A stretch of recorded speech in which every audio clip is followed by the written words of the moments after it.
The protagonist of our story is a young man with a fate that could break anyone's heart. For reasons unknown, he was murdered by his own sister. But just as death claimed him, he awoke to find himself reincarnated in a new world, now in the body of a goblin. The elderly goblin chief, seeing him, bestowed upon him a brand new name, Raug. He then promptly stuffed Raug's mouth with a hefty worm to help him grow strong. Alongside Raug, there were many other children with green skin, similar to his own.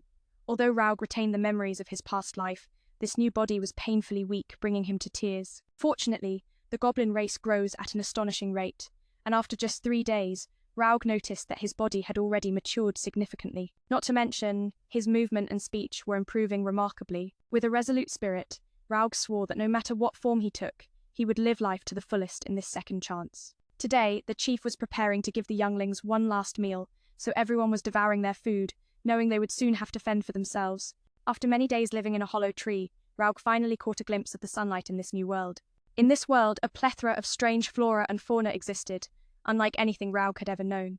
He also made friends with a boy his age named Kichi, who stood out as the strongest amongst them. Today, the two of them roamed the forest, honing their hunting skills. The moment they spotted a wild rabbit, Kichi dashed forward, while Raug positioned himself on a tree, ready to strike when the rabbit passed. But Kichi, a bit too eager for the hunt, found himself on the receiving end of a few playful hits from Raug. Soon after, Raug took the rabbit's horn to fashion it into a weapon, and at that moment, a system notification flashed in Raug's mind, announcing he had collected a horn from a rare beast. Yet, Raug barely paid it any mind, for both he and Kichi were starving. By the 5th day, they had become a well-coordinated team in hunting rabbits. This time, when Raug collected the rabbit's horn, he witnessed the same system notification as before. Even after feasting on the rabbit's meat, the system announced that Raug had learned the skill of rabbit escape. It dawned on him that this was an incredibly rare ability he had possessed in his previous life. All materials, from iron and gold to toxins, could be consumed by him. After consuming something, Raug would have a certain chance of acquiring its abilities. Unfortunately, all the skills he had from his previous world were wiped clean, but the mere fact that some remnants of his potential still resided within him was a stroke of luck. Not to mention, this world was teeming with terrifying monsters that held extraordinary powers. In Raug's village, there was a girl named Mi, who was thoroughly impressed when she learned that Raug and Kichi had feasted on a rabbiter creature, known for its ferocity that had even claimed a life in the village. Mi admired Raug for being both intelligent and incredibly cool. Flattered, Raug invited Mi to join him and Kichi on a hunt the next day. However, the following morning, torrential rain forced Raug to cancel their hunting plans with Mi and stay behind to craft new weapons. He ventured into the storage shed to search for materials, but was taken aback when he discovered several human girls imprisoned inside. Raug understood all too well why they were captured and chose not to dwell on it. The Elder, known as the Great Elder, recognized Raug as a child leveling up at an astonishing pace, and after following instructions from, thanks to Jay's guidance, Rose has discovered his level is 86. Jay explained that any goblin that reaches level 100 will evolve into a higher existence. However, the chance of a goblin evolving is extremely rare, only 1 in 100 ever achieves it. In this world, goblins grow at a rate far faster than humans, so the old man, despite his wrinkled appearance, is only about 2 years old. Jay also informed Rose that soon he would meet evolved goblins. On the 8th day, Rose went hunting with me and Kichi. Thanks to the formation set up by Rose, the group successfully hunted a multitude of creatures from a massive snake to sturdy ferrets. One must admit, with a team like this, hunting becomes remarkably efficient. It was the first time they tasted snake meat, and everyone agreed it was delicious, irresistible. Thanks to the snake meat, Rose learned new skills, like venom and sensory perception. He realized the class of this snake was far superior to his own, and despite his ugly appearance, Rose was determined to live life to the fullest in this second chance. Days later, Rose's group continued their diligent hunting, and by the 11th day, they stumbled upon a cave. Curious, they ventured inside, only to discover it was the dwelling of bloodthirsty bats. But Rose quickly directed Kichi to use his shield for defense, while he employed his demon eye skill to control and eliminate them, all leaving none alive. After feasting on the bats, he gained additional skills like sound localization and blood sucking. Meanwhile, another group of goblins watched enviously as Rose's team enjoyed their meal. That very night, the envious goblins banded together to attack Rose. However, Rose was always activated with his sensory skill, and he swiftly countered them with his rabbit horn, taking them all down. One of them even fell victim to his snake venom skill, collapsing on the spot. Me, furious, pinned one of the attackers down, but Rose intervened. On the 13th day, Rose's group unexpectedly spotted a lost owl. Initially, Rose threw a stone that struck the owl, but it remained alert enough to knock Kichi away. Seeing this, Mi rushed in to help just in time, and together they incapacitated the owl, allowing Rose to finish it off easily. After consuming the plump owl, Rose acquired new skills like unmatched vitality and item appraisal. Due to the owl's size, Rose's group couldn't finish the entire feast, so he decided to bring back a massive amount of meat to share with the villagers, hoping to quell their envy. At first, everyone hesitated, but once Rose encouraged them, they began to devour the meat with delight. Rose felt that saving the weak like this would greatly benefit him in the future. That night, while sleeping soundly, the system notified Rose that he had reached the level to evolve. Exhausted from a long day of hunting, Rose quickly agreed to the evolution. The next morning, he woke up to find his hands looking entirely different, and his face had returned to resemble that of his past life. Not only Rose, but Kichi was also astonished by his own evolution. Mi was overjoyed to see both of them had transformed into much taller and cooler versions of themselves. Even the old village chief was surprised by their evolution. At that moment, Kichi challenged Rose to a sparring match to see how much stronger they had become. Rose accepted, and they exchanged powerful punches. While Rose's speed improved, Kichi's attacks were significantly more powerful. Seizing an opening, Rose landed a decisive blow that sent Kichi tumbling. After the match, both of them learned valuable lessons about each other's strengths and weaknesses. Just then, a wolf's howl echoed from afar, causing Rose to worry. He asked me to retrieve the crossbow he had just crafted. It turned out a pack of wolves was hunting rabbits on the prairie, and their coordination was impeccable. Swiftly taking down their prey, a wandering owl became a target. Within moments, it was devoured by the pack. Meanwhile, Rose ordered me to aim for the alpha wolf. When the alpha went down, Rose and Kichi charged in to deal with the remaining wolves. Without their leader, the pack was disoriented and posed no threat to the two. Rose had also coated Mi's arrows with snake venom, incapacitating the alpha. Now, the rest of the pack could no longer work together, and they were swiftly wiped out by Rose's team. The alpha wolf still clung to life, causing Rose to feel anxious, but soon it collapsed, no longer able to move. After feasting on the alpha, Rose gained skills like pack leadership and collective hunting. He brought back the entire wolf pack, astonishing the villagers. However, he stated that anyone who wanted to eat would need to hunt just as he did. Initially, everyone was worried since they had never hunted before, but Rose promised to teach them how to hunt and craft weapons. He reminded them that there was no need to thank him, as they were now all teammates. Hearing this, everyone was delighted by Rose's kindness, and they unanimously decided to elevate him as their leader. Rose believed he had won their affection due to the leadership skills he had just acquired, and from that moment on, he found his purpose: to become stronger and lead his companions in conquering the world. From the next day, Rose began training the goblins in combat. He was also surprised to see Mi evolve into a beautiful girl. A few days later, Rose unexpectedly discovered that all the human women had perished in the storage shed. It turned out they had used poison to end their suffering. Both Rose and the old man felt sorrow for them. The training of the lower-level goblins continued steadily in the following days, during which Rose defeated many monsters and gained a wealth of abilities. In the days that followed, Dao hunted countless monsters, growing stronger with each battle absorbing new powers like a storm-gathering force. One day, from afar, Dao spotted a strange group of goblins approaching. Thinking trouble was brewing, he gripped his weapon tightly.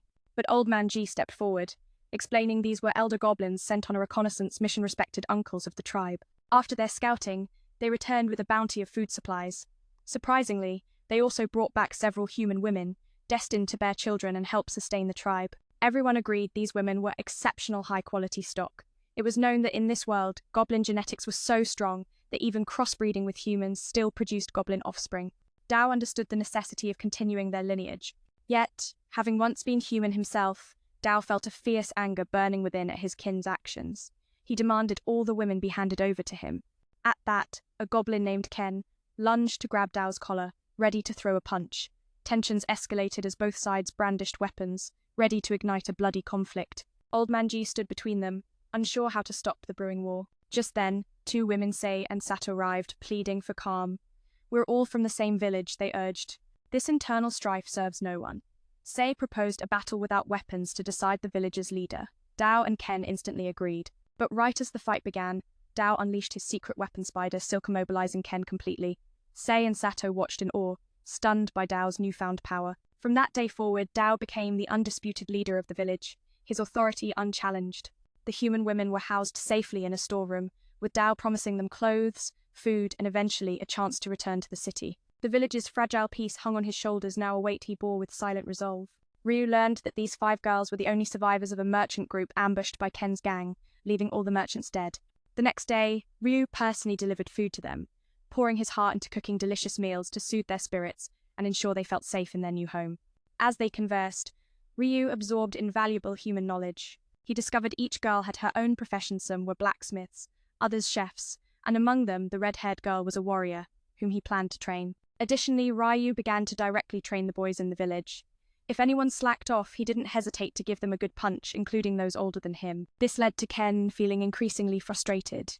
Ryu often engaged in serious sparring sessions with Kichi, showcasing his strength for everyone to witness. Yet, Ken remained indifferent, plotting against Ryu in the shadows. That night, Ryu sensed Ken and his gang sneaking into the storage room. They intended to turn the 5 girls into breeding machines. Thankfully, Ryu arrived just in time, swiftly taking down one of the intruders. He then used his silk threads to subdue Ken and the others.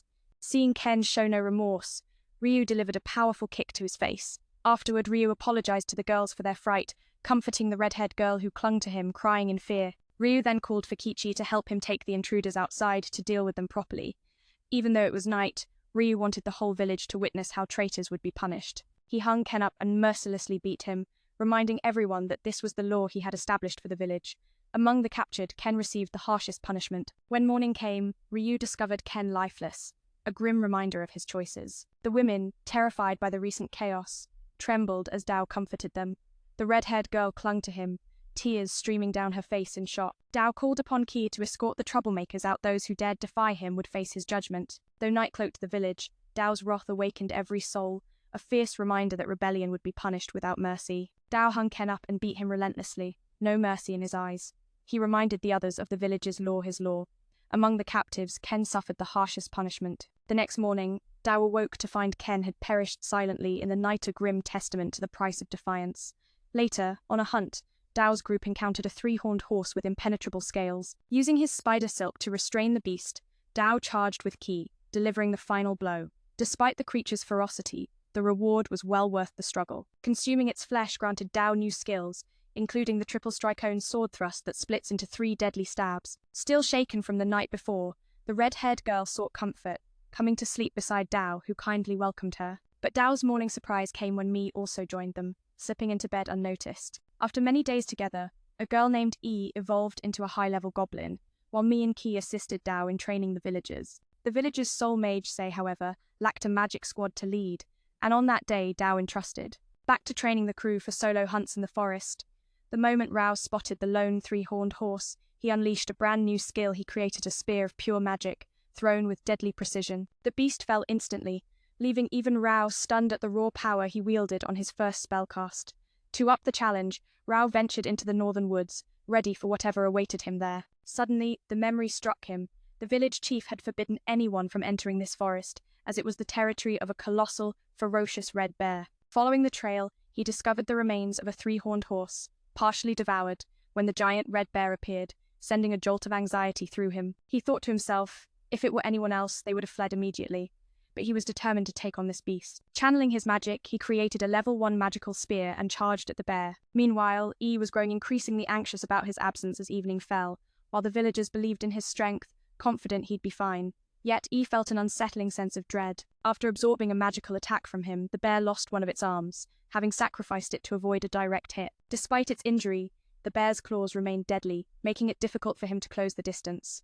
He decided to leverage his speed to get close enough for a strike. However, the bear's tough skull forced him to leap back to dodge its claws. He attempted to ensnare the bear with spider silk, but it broke free effortlessly, even unleashing flames toward him, plunging the area into a sea of fire. This was the first time he had encountered a bear that could breathe fire.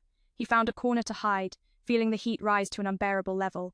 He knew he had to endure some pain to defeat it. At that moment, he appeared before the beast, challenging it directly, charging as it prepared to unleash another fire breath.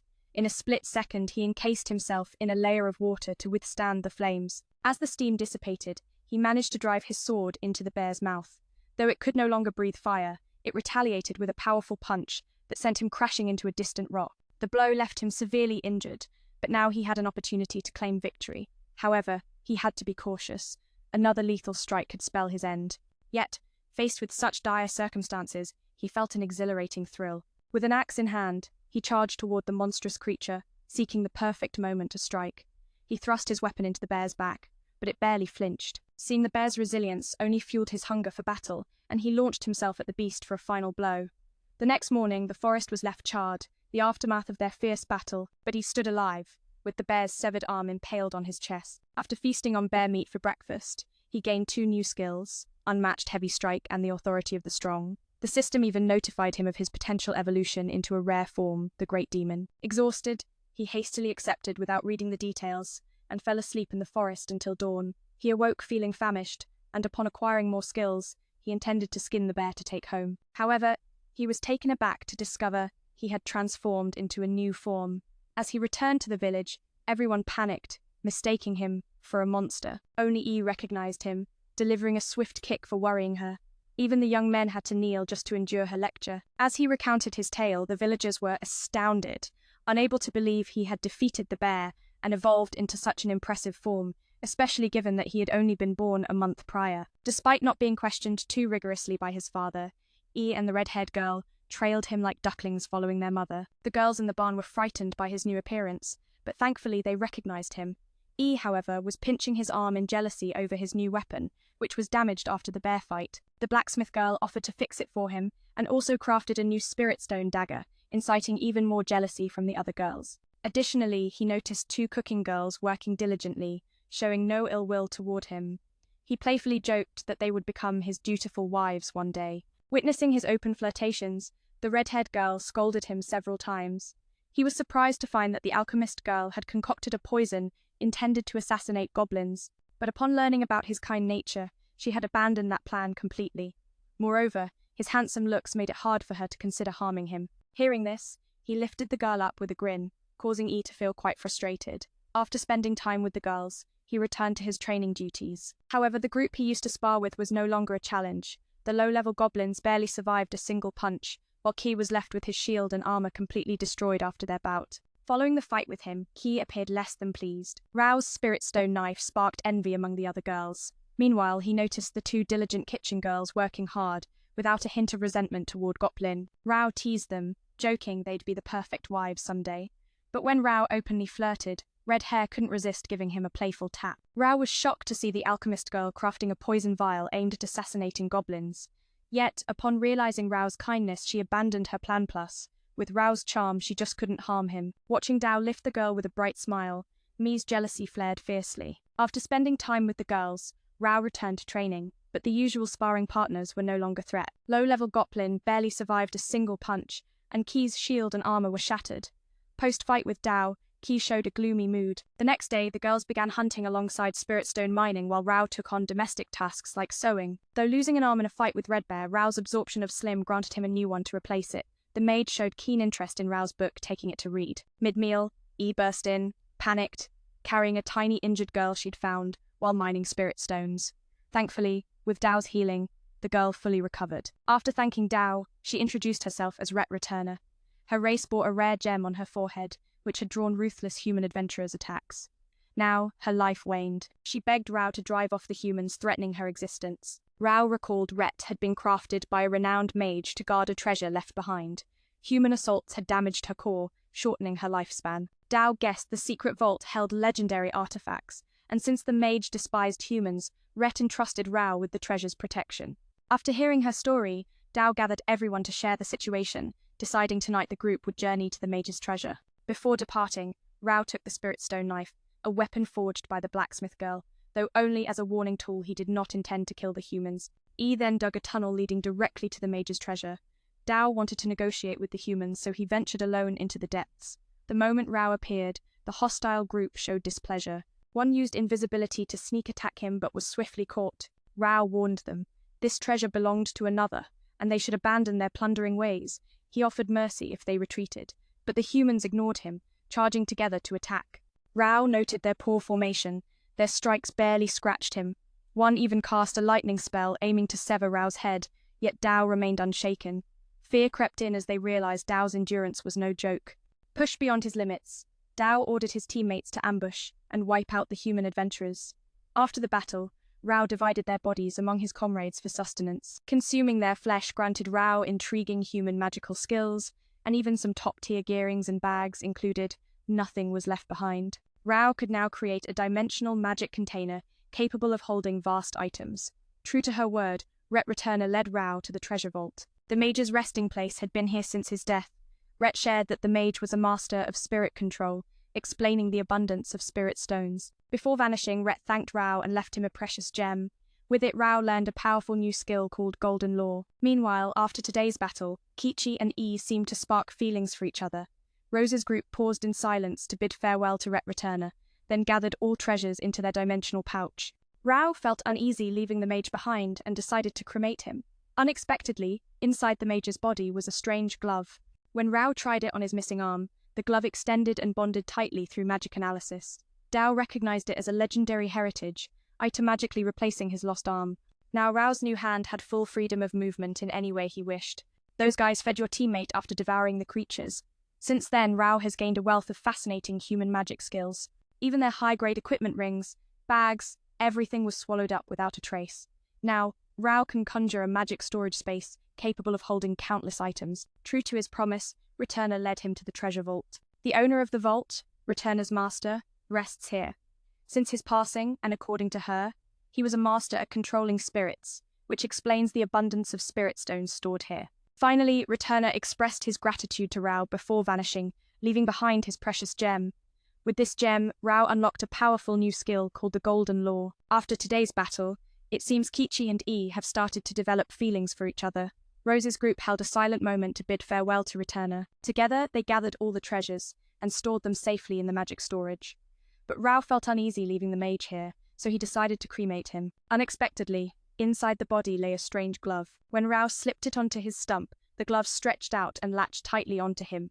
Through magical appraisal, Dao discovered the glove was a legendary heritage item. It even became Dao's true arm, allowing him to manipulate it however he wished.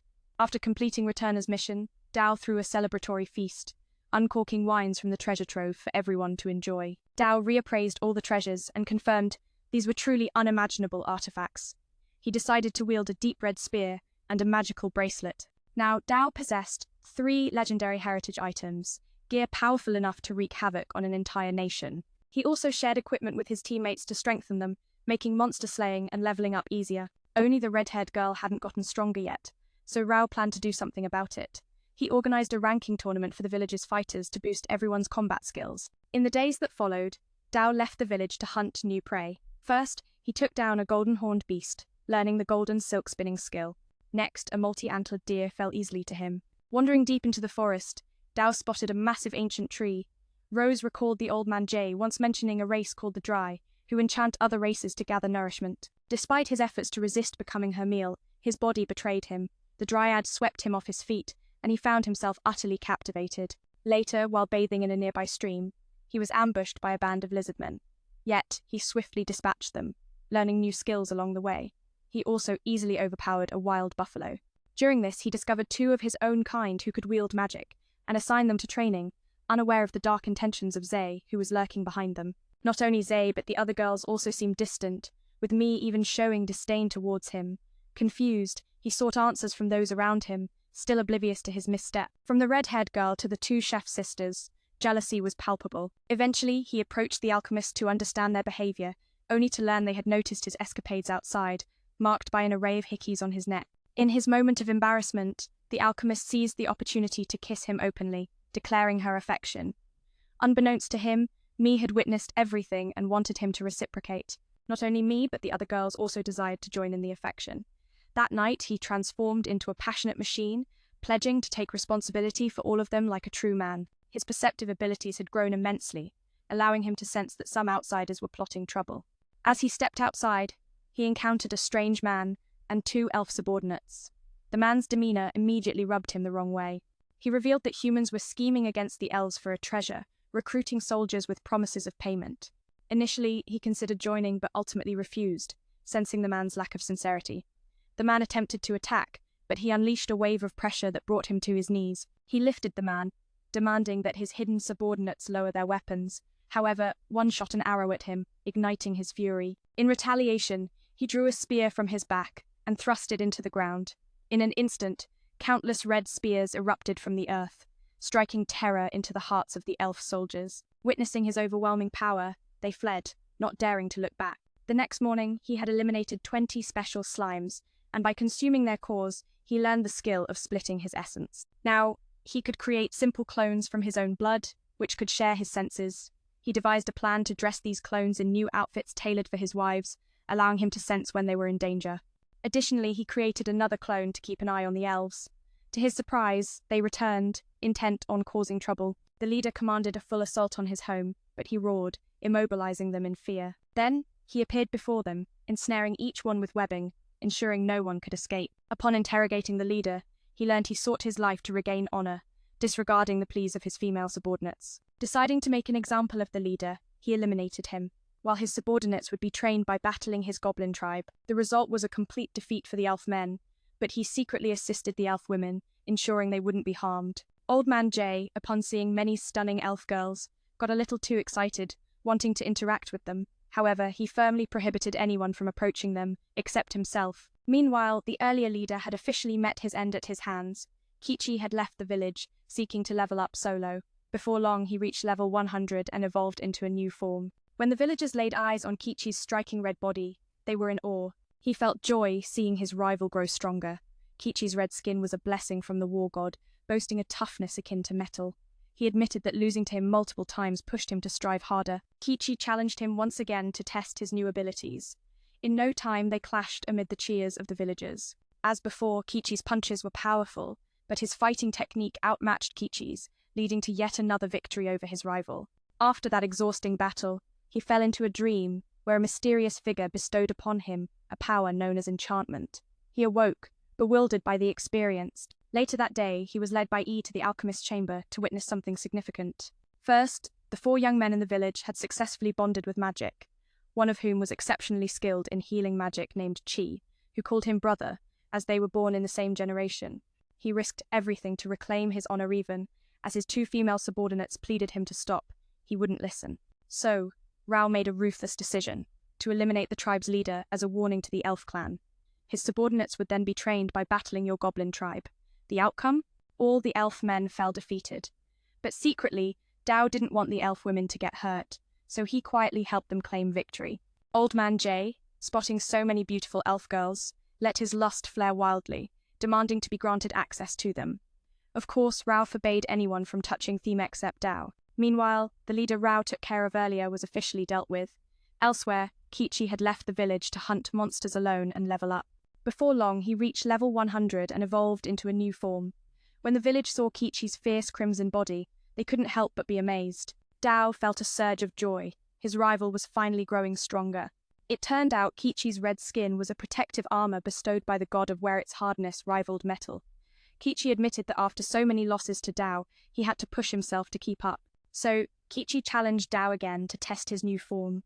The two clashed fiercely, cheered on by the villagers. As before, Kichi's punches packed brutal power, but Rao's combat skills were superior, and he knocked Kichi down, handing him yet another defeat. After that exhausting battle, Rao had a mysterious dream. A shadowy figure appeared and bestowed upon him a new power called seduction. When Rao woke, he was still puzzled by what had happened. That day, Dao was led by E to the alchemist's chamber to witness something crucial. First, 4 young men in the village had become attuned to magic, including a talented healer named Chi. Qi called Dao brother because they were born in the same year. Next, the mage Sei had evolved into a new form, gaining potent magic. A tattoo mark identical to Dao's appeared on her body.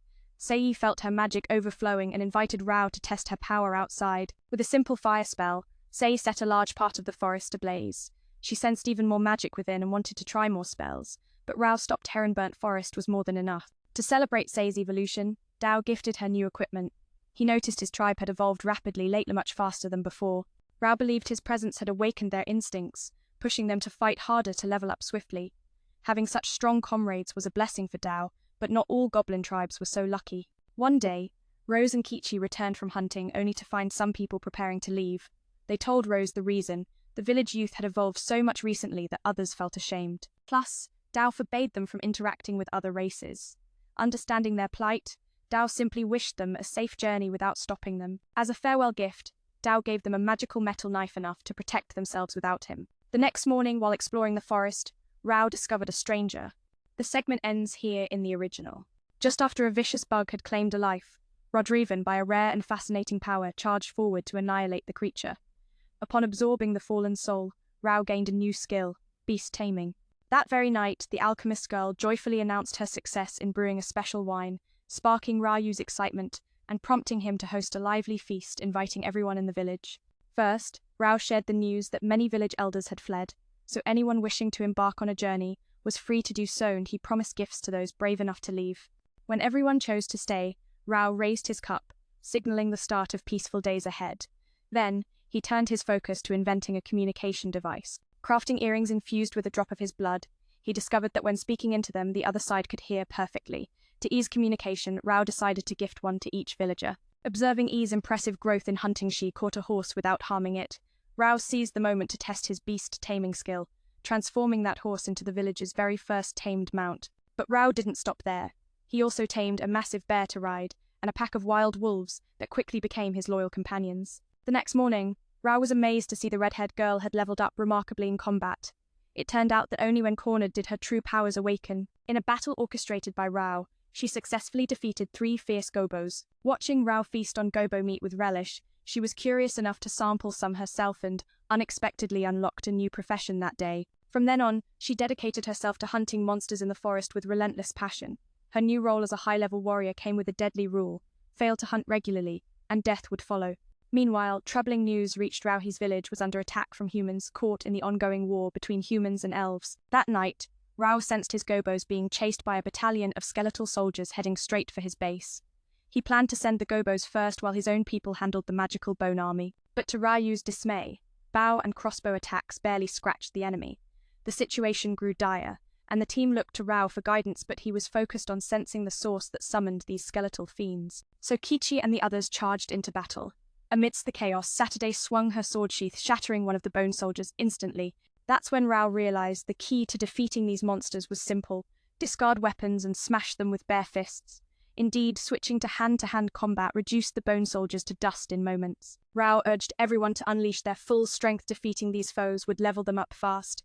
Meanwhile, he vowed to take down the mastermind himself, aiming to end it all within 10 seconds. Wielding a spear, Rao swept aside every enemy blocking his path in a blink.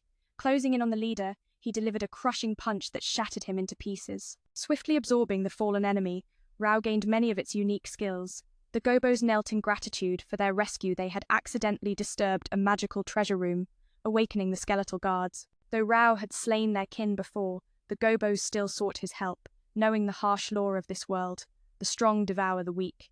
In return for their loyalty, Rao healed the wounded gobos and found it fascinating how many different races kept seeking him out. It had been ages since Rose had the chance to hunt alongside Kichi.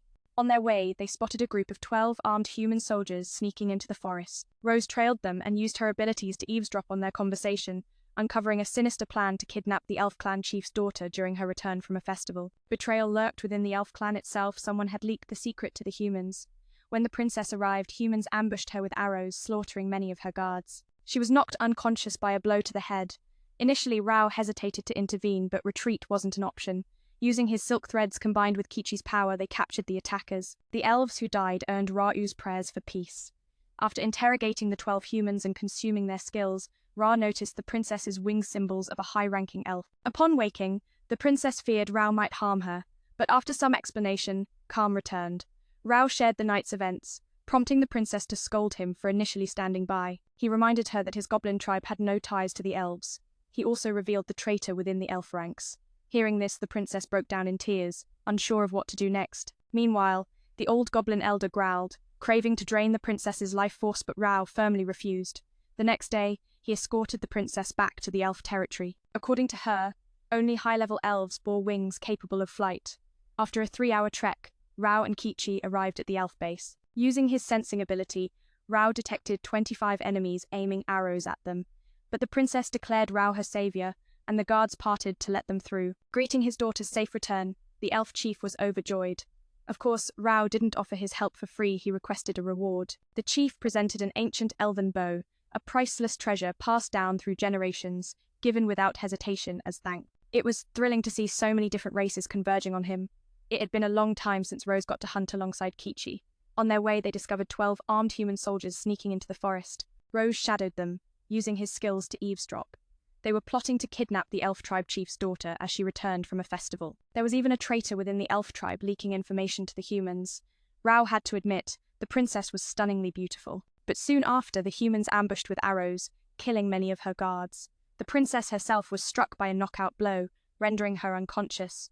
At first, Rao had no intention. Rao intended to help, but turning back was too risky. So he used his silk threads combined with Kichi's power to capture them all. The elf tribesmen who had fallen, Rao prayed they found peace. He interrogated 12 humans, then devoured them to absorb their skills. He also noticed the elf princess's wings. She seemed like a high-ranking elf. Upon waking, she was terrified, thinking Rao meant harm, so he had to spend some time calming her down. Rao then shared everything that had happened the previous night. The princess scolded Rao, accusing him of standing by and watching instead of helping sooner. Rao explained that his goblin tribe had no real connection to the elves. He also revealed there was a traitor within the elf tribe. Hearing this, the princess burst into tears, unsure what to do next. Meanwhile, the old man grew restless, lusting after the princess, but Rao firmly refused. The next day, Rao escorted the princess back to the elf territory. According to her, only high-ranking elves possessed wings to soar through the skies. After a 3-hour trek, Rao and Kichi arrived at the elf stronghold. Using his senses, Rao detected 25 arrows aimed at him, but the princess identified Rao as her savior, so the archers stepped aside. They were led to the tribe leader, who was overjoyed to see his daughter safe. Of course, Rao didn't do all this for free. He requested a reward. The leader presented him with the elf tribe's sacred bow, a priceless treasure, given without hesitation to thank Rao for saving his daughter. To honor the leader's trust, Rao shared vital intelligence about the humans. This strengthened their bond. Suddenly, the leader recalled a military unit that had disappeared 20 days ago. Rao feigned ignorance, knowing he had already dealt with their commander. Before leaving, the leader gifted Rao several keepsakesa bottle of elf wine and some traditional medicine. When Rao shared the wine with everyone, he admitted it was unbelievably delicious. From then on, Rao vowed to support the elves whenever they called upon him. Thanks to that special elf wine, Mi evolved into a new form. She revealed she had gained the protection of the ice spirit and could now use hypnotic magic. E also evolved, receiving a body enhancement blessing. Sato gained the power to manipulate blood into weapons. Though each girl's form was unique, they all bore the same mysterious mark as Rao. After reshuffling the village's power rankings, strangely, all 4 girls ranked above Rao himself. Not long after, war erupted between humans and elves. Rao lent them communication devices, but none of the elf girls dared wear them at first. So Rao spent a night talking with them, eventually convincing them to use the devices to boost their combat skills. To prepare, Rose created a warrior made of bones to fight alongside them. She evolved into a new form, revealing she had gained the protection of the ice spirit and could now wield the mesmerizing magic eye. E also evolved, receiving the blessing to enhance her body. Meanwhile, Sato mastered the power to manipulate blood, transforming it into weapons. Though each took on a different form, all the girls bore identical marks, like a shared destiny. And when the village power rankings were rearranged, somehow all 4 girls towered above even the main protagonist. Not long after, the war between humans and the elf tribe officially erupted. Rao decided to lend them communication devices, but no elf girl dared wear them on their wrists. So Rao spent a whole night talking with the girls, earning their trust. To boost their combat skills, Rose crafted a high-level skeleton warrior named Andes. But during training, not a single elf could defeat Andes. Rao had to lower his magic power to create weaker Andes versions like zombies with reduced difficulty. This way, Rao believed the elves would gain precious battle experience.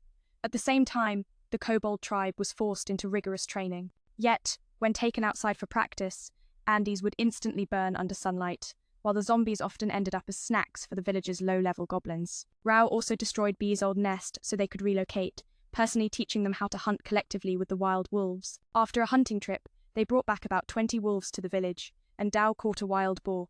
Together, they cooked a hearty stew to celebrate. The blacksmith girl restored Rao's old axe, the very weapon Dao had broken fighting the red bear.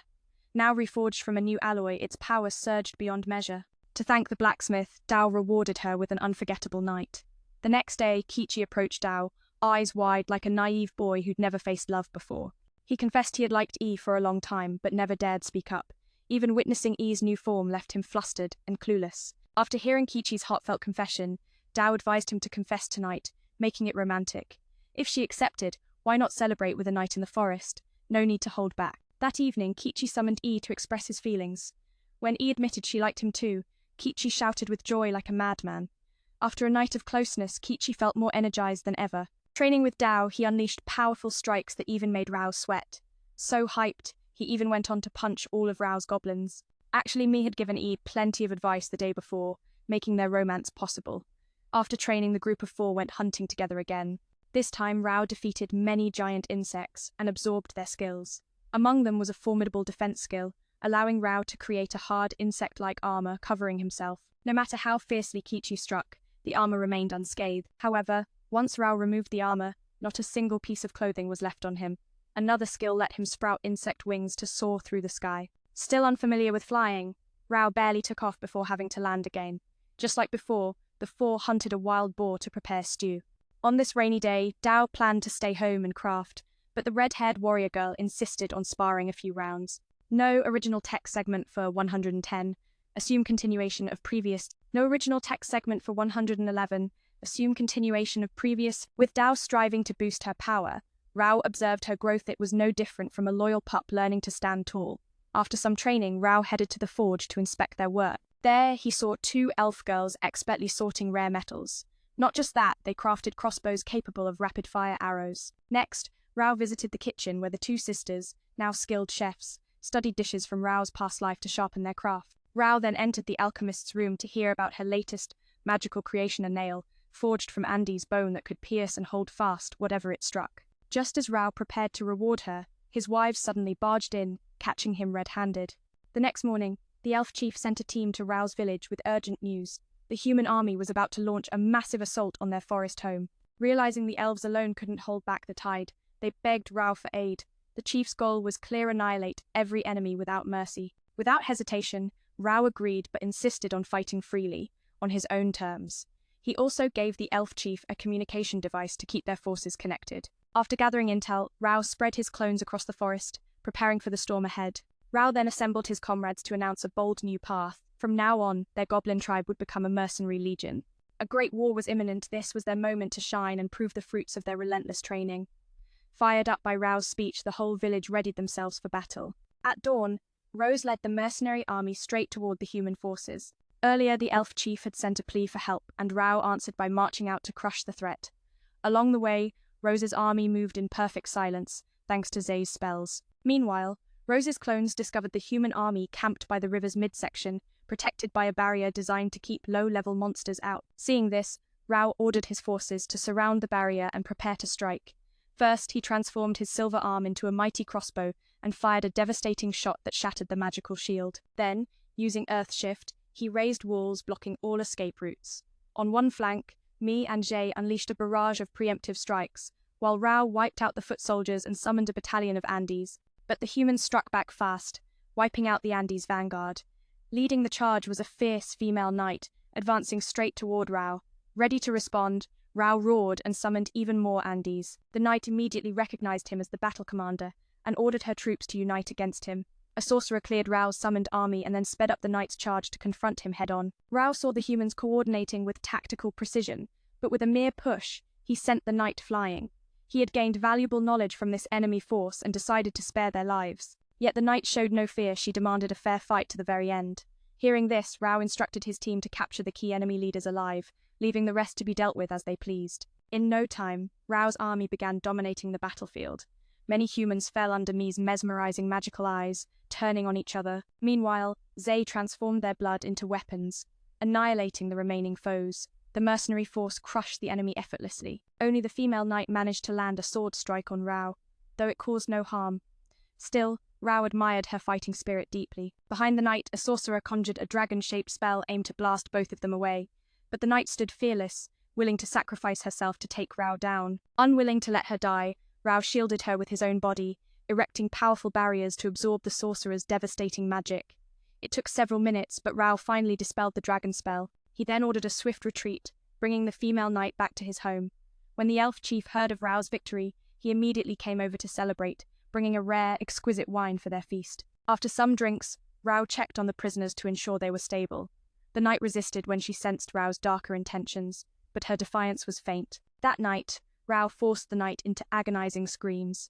The next day, he gave each prisoner a magical lie detector to interrogate them thoroughly. It turned out the elf chief had asked Rose to extract information from the human captives, promising Rao a bottle of precious wine in return, which Rao accepted eagerly. After questioning, Rao informed the elf chief of the humans' next move. They planned to exploit their overwhelming numbers by attacking the forest from multiple directions. For the upcoming battle, Rao would set ambushes to block their attack routes, so Rao and his team lay in wait along the enemy's main march path. He noticed the enemy force numbered just 500, yet they marched with strict discipline. If the elves faced them head-on, they'd be wiped out quickly. Rao's first move was to order soldiers to fell trees, blocking the enemy's retreat. Then, rolling boulders down the slope unleashed chaos among the invaders. On another front, Mi directed snipers to pick off stragglers one by one. Thanks to this plan, the enemy dwindled to just 100 men, but their commander swiftly reorganized, erecting stone defenses for protection. Rao saw this leader's talent and considered recruiting him. At that moment, enemy sorcerers launched a fierce assault, putting Rao's troops in peril. The enemy's retreat path was blocked when stones were rolled down, plunging their forces into chaos. Mi then ordered her snipers to pick off enemies one by one. This plan reduced the enemy to just 100 soldiers, but their commander quickly regrouped, erecting stone defenses. Rao recognized the commander's talent and considered recruiting him. Enemy mages launched an assault that put Rao's troops in trouble. Rao ordered Kichi to strike deep into enemy lines and capture their leader. As Kichi closed in, Rao's forces cleverly defeated the remaining foes. However, Kichi struggled to overpower the commander, who was a formidable fighter. Seeing the commander's strength only fueled Rao's desire to recruit him. After the battle, Kichi admitted the commander was incredibly strong and a natural leader, much like Rao himself. Meanwhile, Jose reported to the elf chief and ordered a retreat. Mi, bursting with excitement after the battle, insisted that tonight they must conceive a child together. The captured human prisoners were confused why Rao spared their lives, but their calm commander explained they were at least given food and shelter. Rao quickly interrogated the commander to uncover why humans attacked the elves. It turned out the princess of the human kingdom was suffering from a mysterious disease with a high fatality rate. The king had ordered a search for a cure. They discovered a secret elf medicine capable of healing all illnesses. So the human army planned war to seize this cure. Hearing this, Rao couldn't help but think humans were truly troublesome. Her father, the king, had ordered a desperate search for a cure. Their investigation revealed a secret elven medicine said to heal all ailments. So the human army launched a war to seize this precious remedy. Upon hearing this, Rao couldn't help but admit humans are truly a troublesome breed. Meanwhile, while E was mining gems, she unexpectedly struck an underground water vein. Everyone nearby panicked, fearing an enemy attack. But the human girls quickly recognized it as a hot spring. Without hesitation, Dao built a bathhouse, offering a sanctuary for beauty and recovery. Soon, the whole village flocked to Daoyu's hot spring to heal their souls.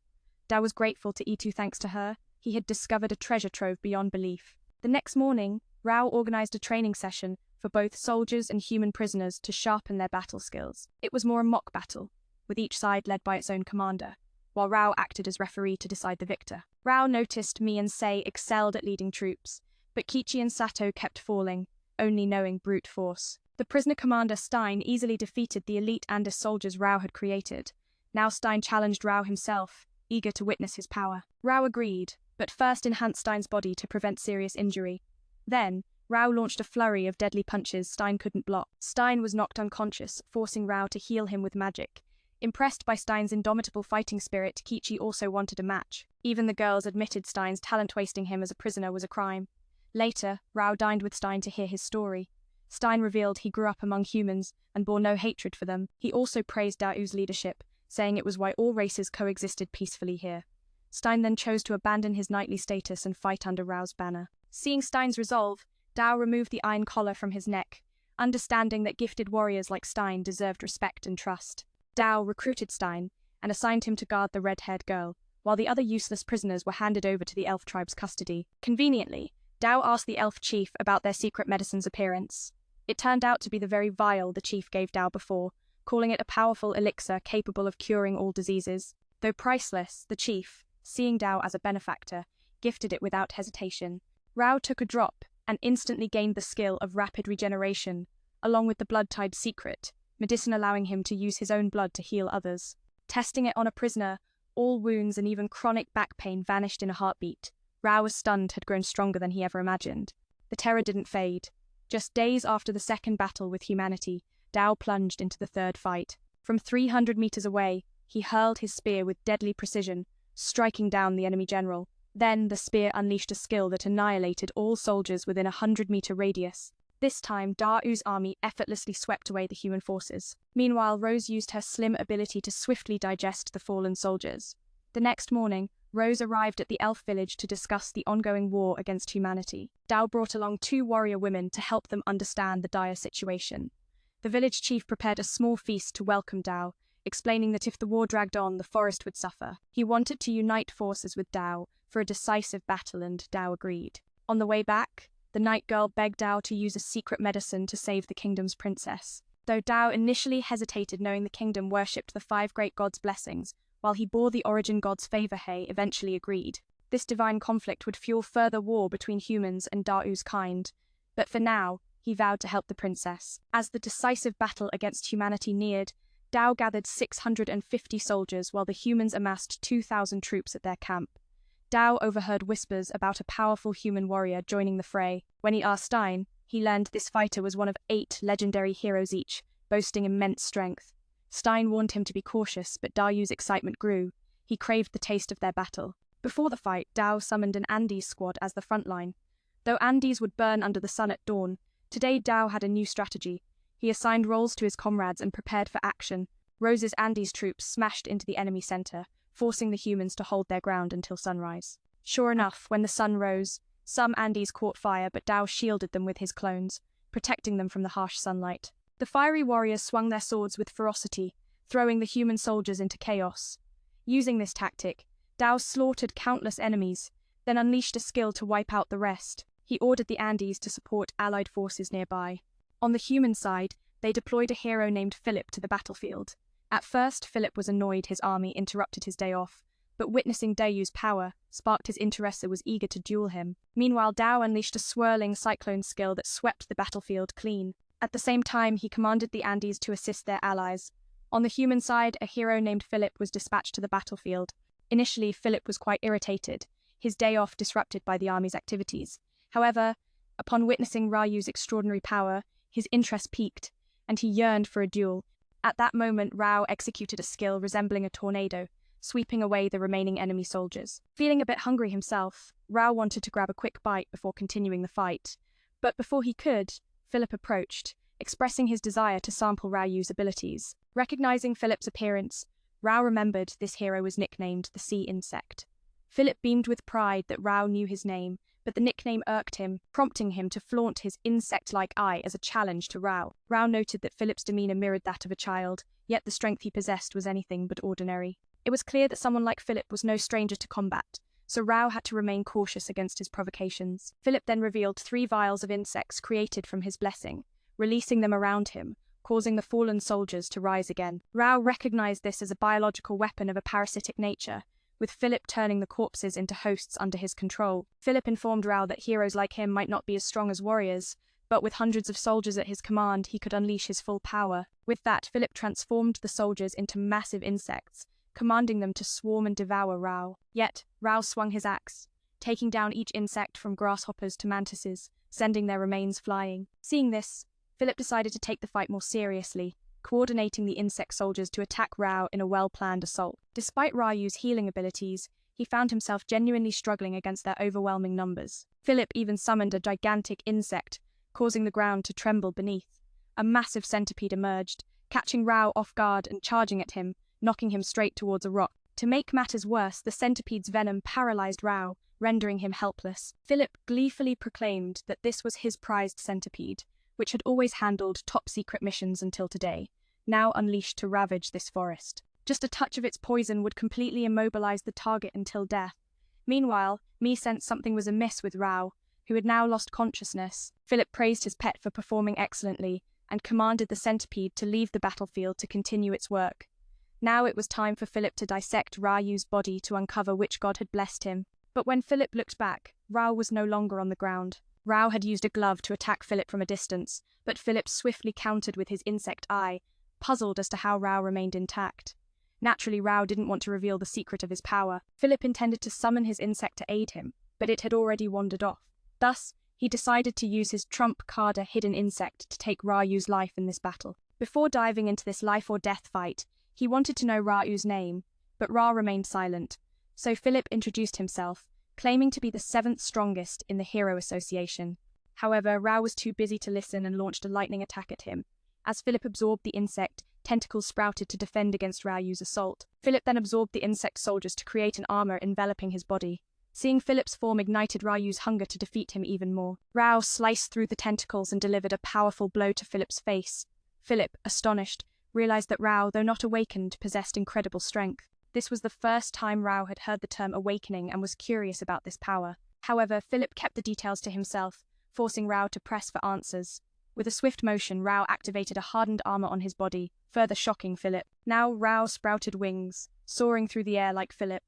After evading all of Philip's tentacles, Rao unleashed a devastating punch that sent Philip flying deep into the forest. Meanwhile, Ki and E had wiped out all the human soldiers, but Ki felt Rao was still in danger, so she decided to check on him. Realizing he couldn't possibly match Rao anymore, Philip asked for permission to withdraw. Rao pursued him, but Philip's armor blocked his path, earning Rao's respect for Philip's strength and skill in retreating. Meanwhile, Mi was overjoyed to see Rao safe amidst the battle with Philip. While Rao was engaged, he sent a clone using a stealth skill deep into the forest. This clone infiltrated the enemy camp to meet their commander, the Prince of the Kingdom. The clone stealthily approached the prince from behind and whispered that Rao did not wish to wage war, offering him an elixir from the elf tribe that he needed. With this elixir, the princess would recover from her illness, saving the lives of many soldiers. After delivering the message, the clone quietly left the camp, leaving the prince sweating with fear. He immediately ordered his soldiers to retreat from the forest. In truth, Rao could have taken the prince's life, but doing so would mean certain destruction for the forest. The prince desperately needed the medicine to cure the princess's illness this way. He wouldn't have to waste soldiers' lives. After delivering this message, Dayu's clone silently left the camp, making the prince break out in a cold sweat. Soon after, the prince ordered his troops to retreat from the forest. Dao could have killed the prince, but doing so would have provoked humanity to annihilate the forest. Now, he had to evade their full-scale assault. This forest was home to Dao's kin and elf allies. If humans unleashed everything, Dao alone couldn't protect them all. Some human soldiers still lingered inside, but Dao spared their lives after all. The war was over. After the battle, Dayu's forces suffered 30 casualties. He performed cremation rites to prevent their souls from becoming restless spirits or zombies. Villagers mourned their fallen heroes, some blaming themselves for not being strong enough. Yet Dao showed no sorrow. He knew he must grow stronger to live on behalf of those lost. While sleeping, Dao suddenly smelled something dark and rose instantly. It was a girl named Fu, newly evolved after yesterday's battle. Strangely, she looked at Dao with hungry eyes, drooling. Besides Fu, Qi had also evolved, making his healing magic far stronger, plus a solid water shield. Only Fu now seemed mentally scrambled, leaving Dao worried. It turned out Fu had only ever fed on zombies Dao created, evolving into a ghoul. Among the evolved, there was a girl named Mi, covered in many eyes, granting her powerful long-distance observation skills. Dao judged Mi's information gathering was even better than his own. The next group to evolve consisted of Ra'u's loyal subordinates. After the chaotic battle yesterday, they had all matured significantly. As for the tribe, Ra wondered where their leader had disappeared to. It turned out he had evolved into a rather eccentric samurai, but Rao found him no different than a petty thug demanding debts. With the situation regarding his teammates clear, Rao shifted his focus to the prisoners. Rao had grown tired of keeping them around, so he told them they could leave if they wished. But those who wanted to stay had to join his army as reserves. Upon hearing this, the 3 prisoners were indignant, believing their race was superior to goblins yet still being relegated to reserves. Rao acknowledged that their race was indeed stronger, but since they had only just arrived, he couldn't trust them, so he decided to send them away instead. Then, one of them challenged Mei, mistaking her for the leader. If she lost, she would have to surrender her leadership position to him. Little did he know that Rao was the true ruler of this village. He made some mocking remarks about Rao, igniting a fiery determination within Mei. Rao rallied the group, stating he could handle it all on his own, and the opponents consisted of one wielding a fire sword and another with spiked shoes. Old Man Jay reminded the girls to pay close attention and learn from the battle experience. Despite the flashy moves of the 2 opponents, they lacked real power. The result? Rao knocked them into a tree with a single punch. The remaining foes quickly fell to his fists as well. Rao, being kind-hearted, even asked his sister Thung to take care of them. However, a rogue gorilla charged in and landed a surprise punch on Rao, sending him crashing into a rock. Do quickly knocked down the attackers and kindly asked his sister Thung to tend to them. But then a gorilla lunged a sneaky punch, sending Do crashing into a rock. He quickly recovered and punched back, stunning the beast. Dao knew one enemy remained, a bold one who dared flirt with his wife. Furious, Dao pinned him down and rained blows until he passed out. Yet Dao still gave him a drop of blood to heal. Other races joining Dao's army were accepted without question, but that idiot who drank Dao's blood suddenly developed feelings for him. So Dao had to pin him down and punch him repeatedly. Looks like that guy's mind is beyond repair. After recruitment, Dao's army gained 50 reserves. He handed training duties to Kei-Chi, while a dwarf girl took charge of the dwarves' renowned smiths in this world. Dao tested his new abilities after the last battle, but most were useless. First, he tried summoning a monster's soul, but it refused to obey, forcing Dao to destroy it. Next, he softened his skin, but sunlight instantly burned it away. Disappointed, he shifted focus to healing his spirit-renovating hot springs to welcome elf visitors, then training reserves to test their endurance. However, he punched too hard, scaring them all. A few days later, the dwarves forged an epic warhammer as a gift to Dao's symbol of gratitude and alliance among tribes. That evening, Dao wandered the forest to visit its creatures, but after only a short walk, a mysterious girl appeared. Text cuts off here. The Dogtooth clan girl boldly approached him, draining his life force, and left a trail of kisses on his beard that made his wives jealous beyond words. The next morning, Beard borrowed Luffy's straw hat to help with farming alongside everyone else. It turned out that the day before, Beard had received countless seeds of vegetables and fruits from Dry, so today he invited everyone to expand their territory, believing that daily hard work would soothe the spirit. A few days later, some members of the reserve group asked Beard's permission to return to their homeland. Among them were human prisoners of noble status, all brainwashed to become spies for Beard within the human kingdom. Today also marked the human forces' retreat, so Beard gathered them all together. Meanwhile, the elf clan chief received news of the humans' withdrawal, signaling the war's end. He contacted Beard, inviting his village to celebrate in the elf village. The festivities began with a traditional dance performed by the elf princess. With Beard present, the chief shared a story. His younger brother once wished to connect with other races, a forbidden act among elves, leading to his exile. Now, only the chief remained to guard the forest until his brother's return. Since Beard's village had helped protect it, they were honored guests. Upon returning to his village, Beard found that the elves had unearthed all the spirit stones, and thanks to Returner, they discovered these precious gems. Filled with gratitude, Beard planned to honor Returner before the feast.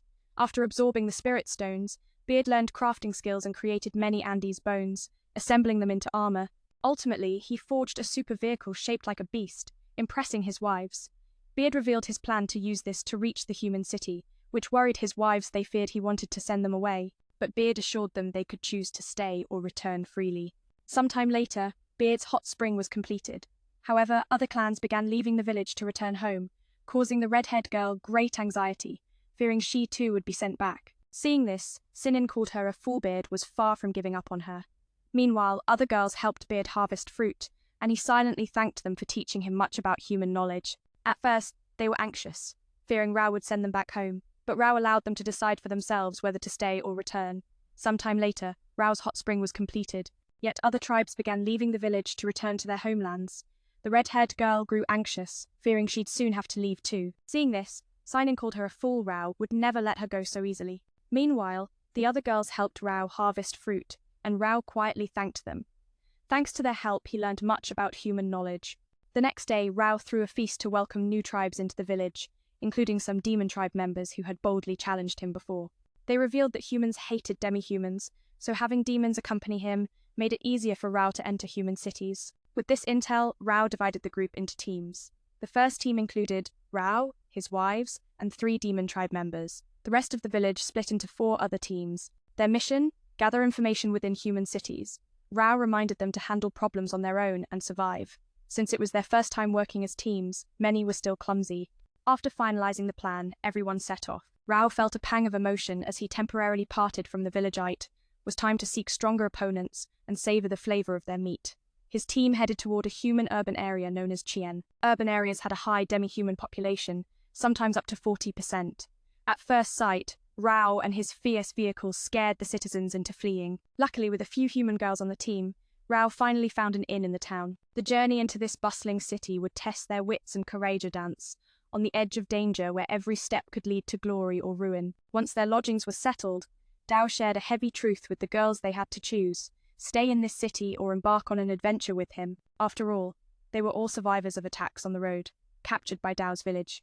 Yet, deep down, Dao didn't want to see any of the girls leave his side. Guided by the girls, Dao finally reached the Adventurers Guild, nestled within the town. No sooner had they arrived than several thugs lunged at Rao, only to be floored by his fists. After registering as adventurers, his team split for errands, but Rao, ever the tactician, cloaked his appearance with magic to move unnoticed. Rumors buzzed about a towering, tattooed demi-human terrorizing the city, making it impossible for Rao to openly promote his mercenary legion just yet. While wandering the streets, Rao was suddenly surrounded by 6 bandits who quickly became his next meal.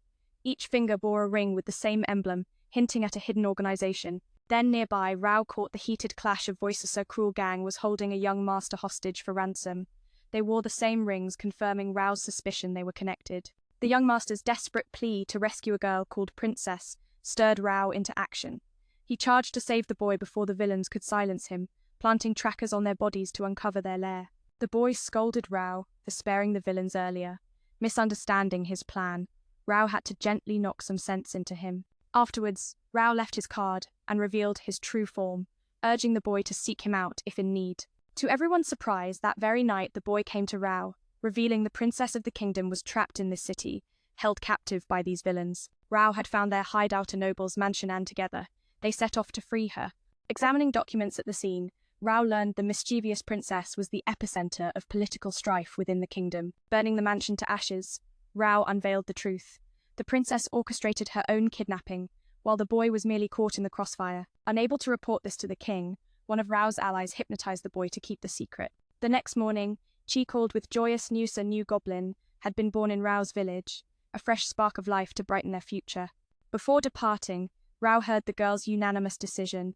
They would pack their bags and follow him on the perilous journey ahead. Grateful for their kindness, Rao stepped outside only to find the princess waiting to thank him. The moment the princess learned Rao was a mercenary leader, the red-haired girl brimmed with pride to meet such a legend.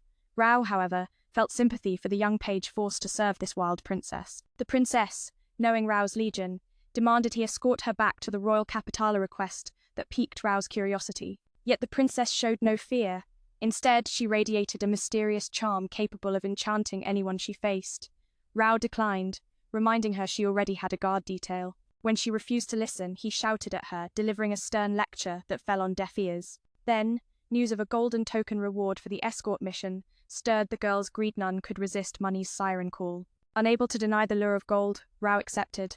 The next morning, he rolled his supercar to the city gates to pick up the princess, only to be dumbfounded. She had run away from her guards just to ride with him. Rao guessed the chaos her disappearance caused among her escorts. If they found her here, Rao would be accused of kidnapping. As the caravan headed toward the capital, the princess peppered Rao with endless questions, testing his patience. Along the way, Rao spotted a herd of highland cattle grazing, famed for their delicious meat. He and me seized one, savoring the steak with unanimous delight. They even captured another to pull their cart a practical feast for the road. After a long trek, they rested to eat, and Rao sent the red-haired girl hunting rabbits to feed the group. The princess, however, preferred dangerous creatures, forcing Rao into reluctant babysitter mode. Despite his vigilance, she couldn't resist teasing others, earning a quick scolding from Rao. The next morning, Rose discovered a nest of shelled snakes. Rao enlisted the demon tribe's help to capture them alive. Soon, Rose brought the entire snake family to the surface, and Rao decided to prepare a snake meat feast for the team. The mischievous princess, ever playful, joined in to help, turning the meal into a joyous celebration. Throughout the journey, the princess remained carefree, unshaken by the dangers lurking around her. She even made a throne of Rao's shoulders, treating him like a chair. When Rao trained the young page in combat, the princess insisted on joining, believing these skills would serve her well. With no choice, Rao delegated training to the red-haired girl, amazed by the princess's seriousness with her sword. That night, Rao mapped out the shortest route over the mountain, a perilous path, flanked by giant eagles led by a nightmare beast, the dreaded cluster monster. Everyone feared the journey, thinking they'd become eagle prey, but Rao, fearless as ever, vowed to capture the beast and turn it into a feast for the group. The next morning, Rao hid the caravan inside the vehicle, preparing to face the monstrous eagle alone. Soon enough, Rao unleashed his fury and unleashed a battle that would be spoken of in legends, an epic clash beneath the vast sky, where courage met the wings of terror. That evening, he mapped out the shortest route to cross the mountain, though it was also the most perilous. Surrounding the cliffs were countless giant eagles, led by a hulking boss monster. Everyone was worried that passing through would mean being devoured by the creatures. But he had never been afraid of anyone, so he resolved to capture the boss monster for the entire party's meal. The next morning, he left the party inside the carriage while he would take on the fight alone. Before long, he had dispatched the flock of giant eagles, allowing the party to enjoy a breakfast of crispy eagle meat. After traveling a while, he encountered the boss monster. He assured everyone to stay calm, as he would quickly take it down. However, after a fierce hour of battle, the fight was still ongoing and the party began to feel uneasy. But he reassured them, recalling how he had once battled a red bear for an entire afternoon. If anything were to happen to him, he promised to fight the giant eagle to the bitter end. Just then, a sudden silence fell outside, prompting everyone to look out. They were shocked to see he had been knocked back, losing an arm and a leg. The party began to think he had overestimated himself by challenging the boss. However, using his webbing, he pulled his severed arm back and swallowed it to regenerate his limbs. Now understanding the boss's power, he decided to get serious. He donned a sturdy armor and used his webbing to draw the boss closer. Finally, he struck down with both hands, sending the beast crashing to the ground. Upon seeing the boss lying unconscious, the party was filled with awe, realizing they could never doubt him again. He extracted a precious spirit stone from the heart of the monster, an incredibly rare item that could be used to create magical gear. His wives forbade him from eating it, but the monster's meat was too delicious, and they all feasted heartily. After absorbing the monster, he gained its wings and hunting skills. The princess asked him why he often consumed monsters. After defeating them, memories of his past life flooded back, where his teammates had asked the same question. He replied, "Once I've vanquished something, I must consume it to survive. And if someone sacrifices themselves for me, I will gladly absorb them to inherit their will." The princess understood part of his reasoning. Although she still clung to him, she grew contemplative and spoke less than before. Meanwhile, he continued to obliterate every monster on their path, feasting on them as usual. On their way back to the royal city, the party passed through a rural village.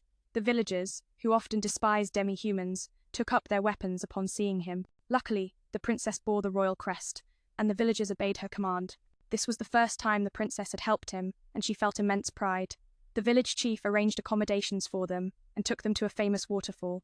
The princess was the happiest, finally able to relax after days of being cooped up in the carriage. The entire party also enjoyed the hot springs to heal their fatigue. That evening, the village chief generously brought out specialty wine to treat them. In return, he brought out elven wine to share, and soon the entire village was celebrating, feasting and drinking together, as if it were a festival. However, during the festivities, a villager accidentally groped the princess, causing her to turn furious. To lighten the mood, he challenged the village to a drinking contest. If anyone won, he would reward them with silver cards. Thinking it would be easy, the villagers soon found themselves defeated one after another, as his kind had never known defeat. The next morning, he left the village to continue toward the royal city. The journey was uneventful, and the party indulged in food and relaxation. Suddenly, he noticed that the two sister cooks looked unwell. Initially, they thought it was fatigue from cooking for the village, but he advised them to rest while he handled the cooking. However, he soon realized something was wrong. The next day, they were in excruciating pain, their bellies swelling unexpectedly. It turned out both sisters were pregnant with his children. He contacted his old mentor to discuss the plan of bringing them back to the village to give birth, but his mentor warned him that it was too late. According to the elder, the child was rapidly draining nutrients from its mother to be born, but their human bodies were too small compared to demi-humans. He cautioned that the child could consume its entire mother's belly. Hearing this, he frantically searched for a suitable place to help them give birth. The princess understood the situation and refrained from bothering him. Though both sisters were in immense pain, they still smiled to encourage him, happy to be carrying his child. After a while, everyone realized the two sisters were losing weight rapidly. If they didn't receive something rich in nutrients, they feared for their lives. But all around them were rocky mountains, devoid of any sources of nutritious food. In desperation, he decided to sacrifice his own arm to feed them. Seeing his pain, they hesitated to eat, even when he assured them that his arm would grow back. With no other choice, he fed them his own flesh, accepting that if they ever teased him later, he would bear it all, unwilling to let his wives and children die in this desolate place. Fortunately, he soon discovered a cave suitable for their delivery. Upon entering, he found a few bears and asked the three demonkin to deal with them. At that moment, the sisters' bellies were swelling to the point of bursting, so he continuously used sedatives and healing magic to ease their pain. Rao personally fed the two girls, forcing them to eat. No matter what complaints they had later, he accepted it all because he never wanted his wives and children to perish in this god-forsaken wilderness. Luckily, after some time, Rao found a suitable cave to help them give birth.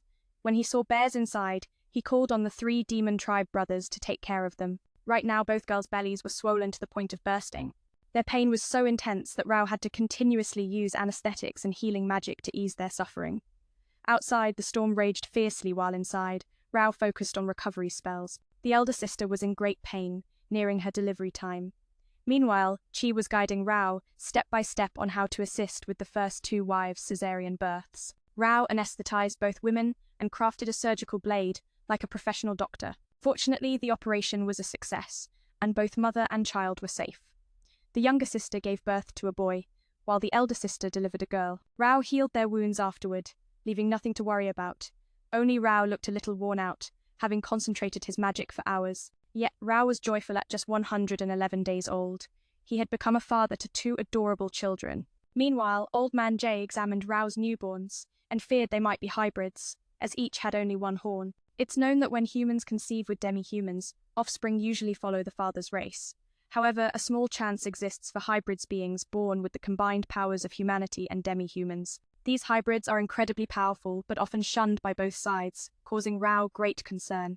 Still, Rao promised Dai he would never abandon his children and would raise them with all his love, even if they were outcasts. The last fighters faced Rao's magical assault, a powerful blast from his gauntlet that tore through each enemy's body part.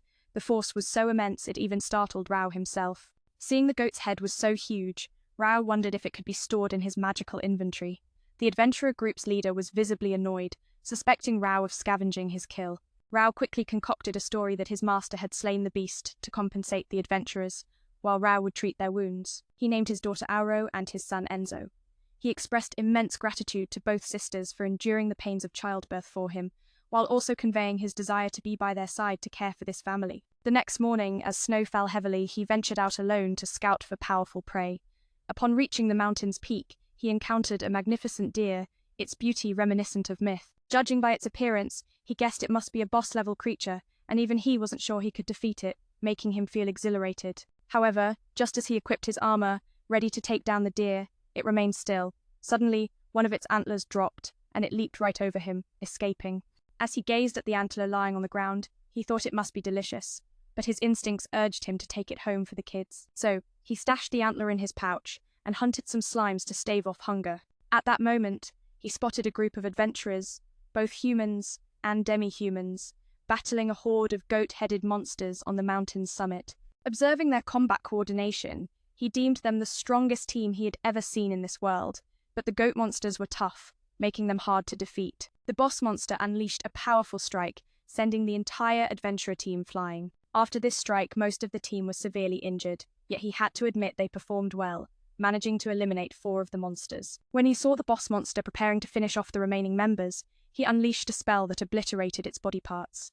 The blast from his gauntlet was so powerful that it startled even him. Faced with the oversized head of the goat, he pondered if he could fit it into his pouch. Fortunately, the leader accepted the explanation, allowing Rao to bring back the goat. The adventurers found Rao to be a strange demi-human, but the leader was glad the group survived.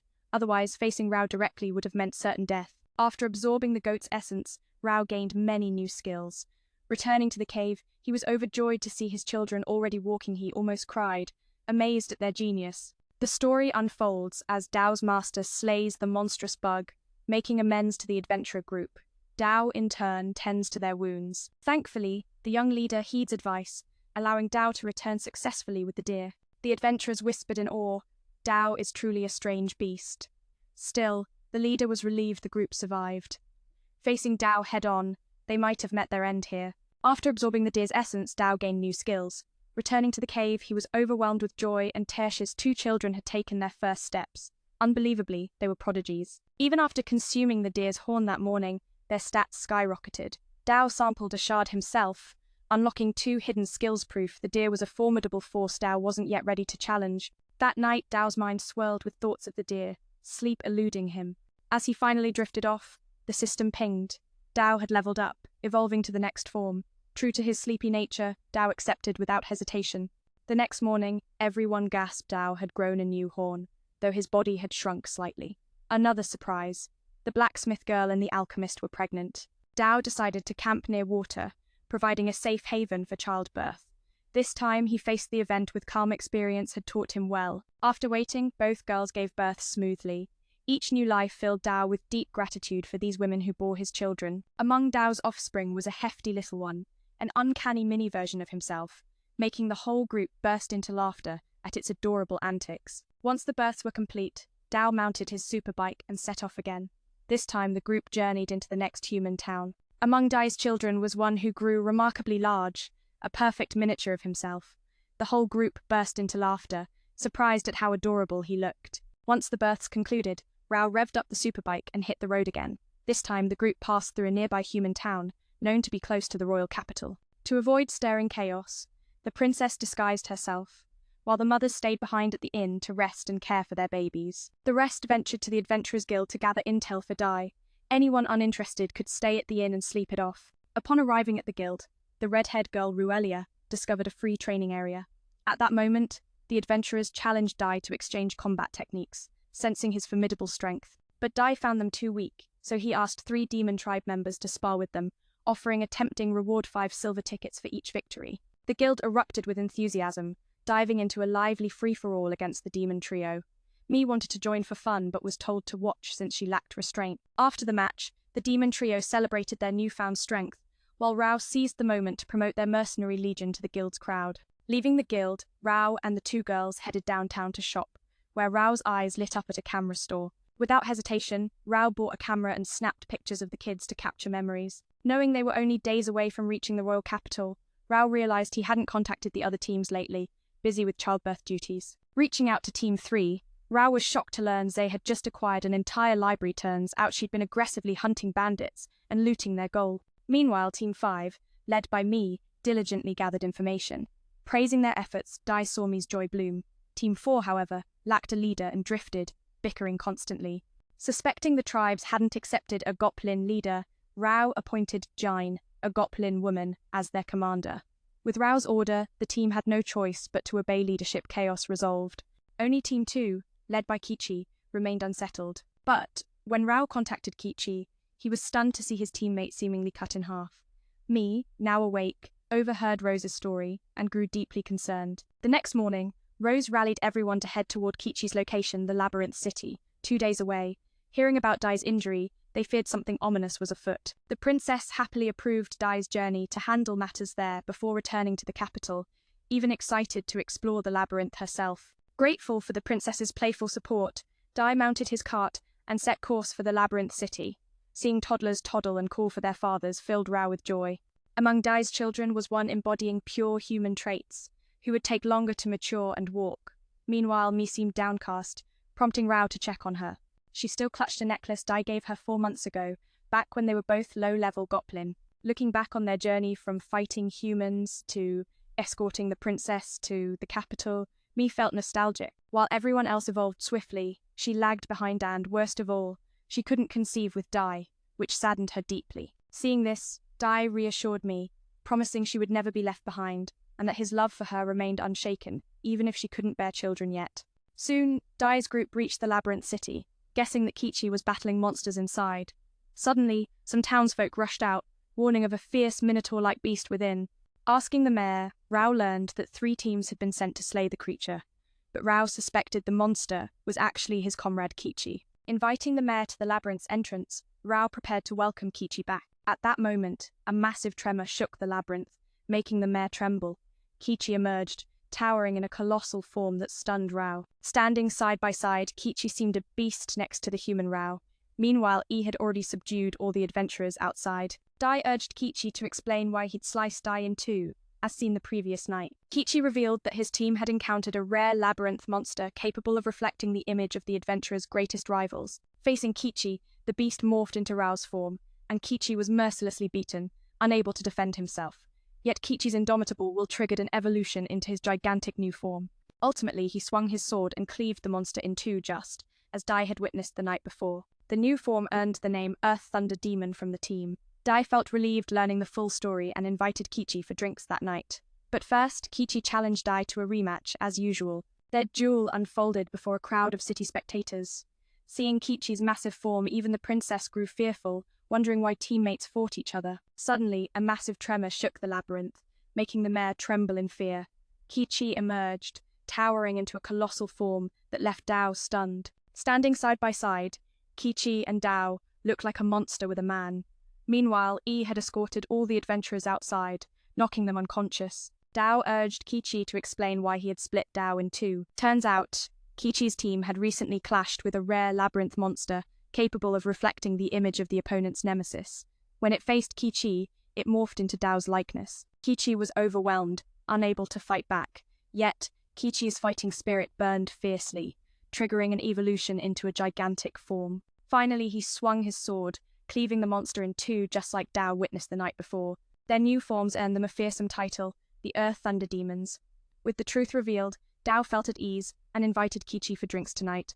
But first, Qiqi wanted a duel with Dao as usual. Their battle was set, watched by a crowd buzzing with anticipation. The city's crowd gasped at the towering figure of Qiqi, a sight so fearsome even the princess trembled. She wondered aloud why would two comrades clash with such fury. Mili explained that in her species, the thirst for power to not fall behind teammates was relentless. Sometimes they just had to settle scores with each other. It was a brutal yet normal ritual. Dao noticed how much Qiqi and his weapon had grown stronger in just 1 month apart. Qiqi confessed he pushed himself every day, craving to stand equal with Dao. He wanted to be a true comrade, not just a companion. Seeing such genuine emotion in Qiqi, Dao felt a flicker of sympathy, but she still had to summon all her strength to match his passion. As the duel ignited, both warriors charged their weapons at one another with unyielding resolve. Dao was forced to retreat swiftly, overwhelmed by the sheer weight of Qiqi's formidable staff and the lightning speed of his strike's shocking display of power. Though she managed to parry one blow, the fiery axe left its mark. Dao had to admit, Qiqi's flame mastery now surpassed her own. While Dao dodged desperately, Qiqi's relentless assault only intensified. Even though this fight is to determine a victor, Dao teases Qiqi to stay aware of their surroundings. As Dao closes in on Qiqi, he plans to attack from behind using his slim bubble technique. But Qiqi, with a fierce shout, turns around to obliterate Dao's attack, even launching a bull from his shield that sends Dao staggering backwards. Feeling cornered, Dao activates a technique to bolster his endurance. This allows Dao to block the charging bull and send Qiqi flying into the air. Transitioning to his spear, Dao unleashes a flurry of thrusts, forcing Qiqi into a tough defensive position. Meanwhile, Rulia recognizes Dao's technique as the Heavenly Spear, a skill commonly used by human warriors. In response to Dao's relentless assault, Qiqi conjures a wall of fire to obscure his opponent's view. Qiqi then leaps high into the air, using his shield to block Dao's rock-throwing technique. Despite Dao's ability to manipulate the earth, Qiqi, the unyielding warrior, strikes down with his fiery axe, instilling fear in Dao. Aware of the devastating power of this move, Dao knows it will affect the innocent spectators surrounding the arena. His wives hurriedly shield their children from the impending chaos. As the flames die down, Qiqi realizes the consequences of his actions, while Dao is fuming, frustrated that Qiqi has lost control in his fight. Dao may recover from his injuries, but the audience are merely ordinary people. Therefore, Dao feels compelled to reprimand Qiqi, teaching him a lesson about recklessness. Qiqi, having enhanced his body with many skills, charges forward to obliterate Dao's shield and lands a direct punch. They were just ordinary folks, but Rao knew he had to teach Qiqi a harsh lesson to curb his reckless ways. With a surge of power and a host of skills, Qiqi charged forward, shattering the bronze shield and landing a fierce punch straight to Rao. At that moment, Dao was flooded with nostalgia, recalling the early days when he first taught Qiqi how to fight.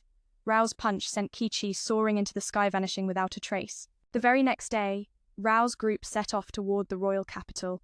Seeing the palace looming before them, the princess's eyes sparkled with joy as she urged Rao to etch this majestic scene into his heart. For many in the group, it was their first time witnessing such grandeur, and they were awestruck. Their sparring match had raged from dusk till dawn with no decisive victor, so they called a truce and parted ways to continue their journey. Now, Rao had reached the final destination of his escort mission, the royal capital. The stone-paved roads and sophisticated water systems spoke of a realm steeped in modern marvels. The princess revealed that this kingdom was home to many brilliant minds, fueling the relentless progress of technology here. To show Dao more wonders, she led him deeper into the palace, a magnificent white marble structure where the royal family lived and worked. The group couldn't help but envy, having only known life among ancient tree hollows. The princess then announced their mission was complete and had prepared gifts as tokens of gratitude. First, she arranged rooms within the palace for everyone to rest overnight. Then came a feast so lavish, it left the group stuffed and unable to move. Dao's wives, overwhelmed by the luxury of soft beds and the intoxicating fragrance filling the rooms, found themselves restless while the children, blissfully unaware, slept soundly without a single fuss. She had arranged a room within the palace for everyone to rest overnight, followed by a lavish feast that left them so full they could barely move. It was their first experience lying on such luxurious beds, and the wives of Rose found themselves unable to sleep, enchanted by the fragrant aromas that filled the air. Meanwhile, the children drifted into a peaceful slumber without needing a lullaby. Rose enjoyed a sleep so deep and blissful that he didn't want to wake up. The next morning, the princess summoned him to grant an official reward-assigned card, allowing him free access to the royal capital. Seeing this, Rose playfully threatened the princess that he might misuse the card for mischief, but she was unafraid. After observing Rose's fighting skills and personal growth, she trusted he would never become an enemy of the kingdom. After hearing her words, Rose realized that the princess was far more astute than he had originally thought. She even expressed her desire to hire him for more tasks in the future. The radiant aura she exuded left him momentarily blinded. Soon after, the group packed their belongings to journey back to their village in the woods. This time, the princess could not see them off, as soldiers blocked her way. Rose thanked her and reminded his little guardian to grow stronger. Though their mission had concluded, Rose sensed something amiss in the royal capital, prompting him to leave several clones behind for observation. On the way home, his little guardian seemed a bit down, and upon inquiring about her level, he learned she was on the verge of evolution. However, her power had stagnated. Remembering his promise to never abandon his teammates, Rose decided to pause their journey and initiate special training for her. He summoned a horde of gigantic monsters using an energy-consuming skill, and she would train until her evolution was complete. Armed with her enchanted sword, she charged in and battled against the monsters. After nearly a day of combat and spellcasting, she had defeated a total of 35 creatures. Although she was eager to continue, Rose insisted she take a break. Just then, exhaustion caught up with her, and Rose had to carry her back. Yet, Rose was also feeling drained and sleepy. Everyone speculated that his powerful magic could lead to depletion if used continuously, causing overwhelming fatigue. Fortunately, this wasn't a battlefield, allowing Rose ample time to rest. After a hearty dinner, he and his wife promptly went to sleep, seeking rejuvenation. That very night, his little guardian underwent a transformation into a new form. The next morning, Rose was astonished to see her new appearance. She proudly declared that she had evolved into a vampire, now officially titled the Demon's Bride. In other words, she was now his wife in both name and reality. Overcome with joy, she nearly burst into tears, and Rose shared in her happiness, delighted to see her newfound strength and the return of her radiant smile. After several days of travel, Rose's group finally returned to their homeland. Though the journey had only lasted a month, Rose felt a deep longing for home. His little guardian remarked that their family had grown significantly, making their tree hollow likely cramped. However, upon arrival, they were left speechless by the sight of a grand palace, where the dim and damp cave once stood transformed into a spacious haven for the entire village. It turned out that while they were away, everyone had worked together to renovate their base into a vast dwelling. The credit mainly went to Kichi and her husband, who had hastened the completion of the building. Kichi then took Rose on a tour of the newly cultivated lands. Additionally, the Drave girl had moved here to help the village grow vegetables and fruits, stirring up jealousy in his little guardian, who couldn't stand her flirting. Besides farming, they had established a large farm for raising livestock, and various races had begun settling in Rose's village, particularly the soft and charming catfolk, which made his little guardian go wild with excitement. Just then, Kichi rushed in with alarming news that the elder was in very poor health. Thus, Rose and the others hurried to the hospital to visit him, observing the elder's frail condition. At that moment, Rose feared the elder was nearing the end of his life. He introduced the new family members he had gained during his absence, proudly sharing that he now had 4 children. The elder's joy sparkled in his eyes, as he saw so many grandchildren gathered around him, reminiscing about when Rose was just a baby in his arms, now grown into a father. Rose was left speechless, as the elder had never held him before. He further reported that many villagers had also evolved during his time away, and whenever someone evolved, they would give each other new names and nicknames. However, the elder criticized Rose for his random naming choices, despite having done the same. Seeing everyone in the village thriving brought him immense joy. Now, he felt no regrets even if he were to pass away. As the elder closed his eyes, Kichi signaled that he had departed. Rose silently thanked him for everything he had done for him over the years. Yet, he was left speechless when the elder passed on, and his little guardian remained resilient. Soon after, the village held a cremation ceremony to send the elder off to the afterlife. It was known that he had lived just over 20 years, leading Rose to wonder how long beings like him would live. Despite life's brevity, Rose and his companions vowed to live fully. To make the funeral a bit more lively, he decided to organize a fighting tournament for everyone in the brigade, a chance for them to showcase the results of their recent journey. Rose also took this opportunity to rearrange the rankings within the brigade, but he cautioned everyone to fight carefully, ensuring no one would lose their life. Their lifespan barely stretched beyond 20 years, which made Dao wonder how long warriors like them could truly live. Yet, no matter how short the journey, Dao and his comrades vowed to live fully, bringing joy even to their funerals. To lighten the mood, Rao decided to hold a brawl tournament for the entire Laguna, chance for everyone to showcase the strength and skills honed on their travels. Rao also took this moment to rearrange the rankings within the Legion, but cautioned everyone to fight carefully. No one should die. The first match was between the master and apprentice, Steen and Ruelia. Next came a magical duel between Mii and Sei. Though Mii had just evolved into a vampire, Sei was a purebred mage, making their battle long and evenly matched. Following that was a weaponless fight between Yi and Sato. The fourth match pitted Mii against a demon youth. The fifth featured Jin facing off against a fierce schoolgirl named Fu. Though Fu seemed wild and unpredictable, her nimble dodges made her nearly untouchable. Finally, the event everyone eagerly awaited was about to unfold. This time, Ra and Ki faced off once again, picking up where their last battle left off. Before their clash, they reminisced about their childhood memories, the roots of a friendship that had grown strong and unbreakable. Both had matured, becoming far stronger than before. Fueled by determination to prove who was the strongest, they launched at each other with fists, ready to decide once and for all. When their fists collided, the impact sent shockwaves through the entire arena, blazing explosion of power and will. As expected, Dao claimed first place, with Ki following closely in second. Mii ranked third, and Yi took fourth place. From fifth onward, the remaining members of the Legion took their spot. After the tournament ended, the two chef sisters prepared a feast to celebrate, inviting everyone to share in the victory. Though Dao stood at the top, the spirit of camaraderie filled the air. That night, the princess reaches out to Rao via a magic card. However, since it's Rao's bedtime, he feels a bit irritable. The princess mentions she has a mission she wants to assign to him. At first, Rao declines, fearing she might bring him trouble. Yet, unbeknownst to her, he has left a clone to keep an eye on her, understanding that this mischievous princess is plotting something significant. Ra sent a clone to watch over the princess, sensing that this mischievous royal was plotting something grand. Beyond the mission, the princess wanted to introduce Dao to the people, believing that if Dao gained fame, his future tasks would become smoother. Hearing this, Dao realized the princess was no ordinary figure. Fame was something he had long yearned for. The mission's reward was tempting, and finally, Ra agreed to take it on. The next morning, Ra prepared a fresh set of uniforms for the mercenary legion. After announcements and preparations, everyone set off toward the kingdom once more. Dao hoped that, on this journey, he would encounter formidable opponents to test his strength. And with that, Season 1 of this anime draws to a close.